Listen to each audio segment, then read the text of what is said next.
అంటే మాజీ మంత్రి జీవన్ రెడ్డి మీడియాతో మాట్లాడుతున్నారు, లైవ్ లో చూద్దాం. మరి బీఫామ్ బయటకు వస్తే తెలిసే అని చెప్పంటున్నాను నేను.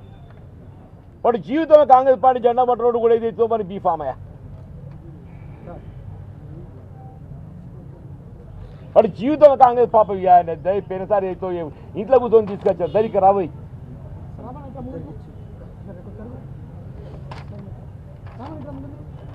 జీవితంలో కాంగ్రెస్ పార్టీ జెండా పట్టుకోవడం ఇక్కడ కూడా ఉంది.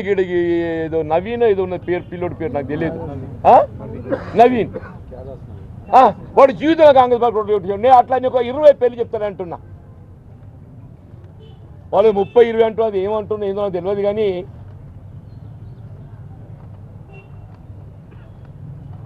జీవితంలో కాంగ్రెస్ పార్టీ జెండా పట్టడానికి మీరు కాంగ్రెస్ పార్టీ అభ్యర్థి గుర్తించి బీఫామ్ ఇచ్చినట్టయితే మరి దాన్ని ఏమనుకోవాలి? వీళ్ళ కాంగ్రెస్ జెండా మోసిన కాంగ్రెస్ పార్టీ కార్యకర్తల పరిస్థితి ఏం కావాలంటున్నాను.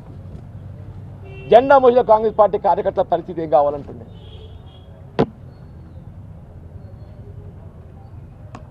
రాయకల్ టౌన్ ఏదైతుందో మీకు అందరికీ తెలుసు. రాయకల్ ఏకాభిప్రాయంతో మొత్తం కార్యకర్తలు నాయకత్వం అంతా కూడా Congress party.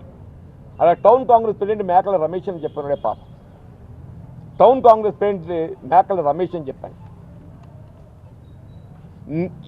Just few days back, ఒక 4-5 దినాల క్రితం ఏదైతే ఉన్నదో ఆడ పార్టీ కాంగ్రెస్ కార్యకర్త సమావేశం అయితే గౌరవ మంత్రి గారు లక్ష్మణ్ కుమార్ గారు అట్లా జిల్లా అందరూ వచ్చి మేము కాంగ్రెస్ పార్టీ కార్యకర్తల హక్కు కాపాడటం మా బాధ్యత అని చెప్పచ్చు. Just 4 days back or 5 days back.